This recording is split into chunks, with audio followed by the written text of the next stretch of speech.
অন্তর্বর্তী সরকার গত ১৪ মাসেও নির্বাচনের গ্রহণযোগ্য পরিবেশ নিশ্চিত করতে পারেনি।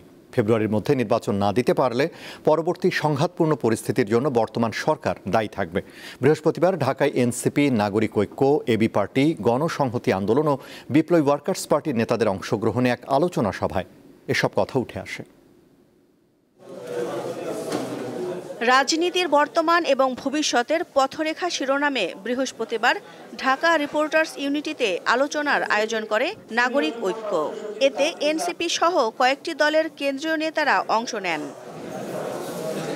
এ সময় এনসিপির মুখ্য সমন্বয়ক নির্ধারিত সময় নির্বাচন আয়োজনের আহ্বান জানান।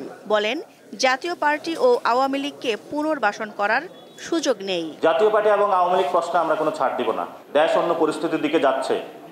ফেব্রুয়ারির মধ্যে ইলেকশন দেন। আপনি যদি ফেব্রুয়ারির মধ্যে ইলেকশন না দিতে পারেন, তাহলে পরবর্তীতে যদি কোনো গৃহযুদ্ধের পরিস্থিতি হয়, সে দায়িত্ব আপনার কাঁধে বর্তাবে। ২৪-এর গণঅভ্যুত্থান পরবর্তী পরিস্থিতিতে রাজনৈতিক দলগুলোর মধ্যে বিভেদ দেখা দিয়েছে বলে মন্তব্য করেন বক্তারা। যে শেখ হাসিনা পতনের জন্য আমরা সর্বসম্মত একটা আন্দোলন গড়ে তুলতে চেয়েছিলাম, রাজনৈতিক দলগুলো সেরকম সর্বসম্মত আন্দোলন গড়ে তুলতে আমরা পারি নাই। ঐকমত্য কমিশন 15ই অক্টোবরের যে আলোচনা শেষ করেছেন, তারপরে সকলের সাথে আলোচনা না করে সেই অবস্থান থেকে সরতে পারেন না। এর কোনো নৈতিক অধিকার তাদের নেই।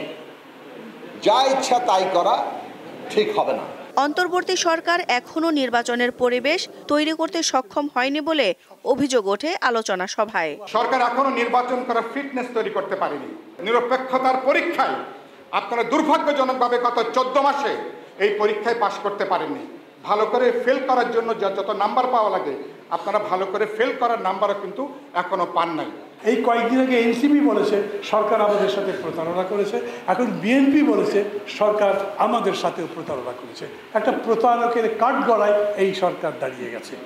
আমাদের লড়াই কেবল এক দলকে বদলে আরেক দলকে ক্ষমতায় দেওয়ার জন্য নয়, আমাদের লড়াই হচ্ছে মূলত সমাজটাকে বদলে দেওয়ার জন্য, দেশটাকে বদলে দেওয়ার জন্য। বক্তারা বলেন, সংস্কার সহ সব বিষয়ে পরস্পরের বোঝাপড়ার মাধ্যমে ঐক্যবদ্ধ থেকে নতুন বাংলাদেশ গড়ায় এগিয়ে যেতে হবে।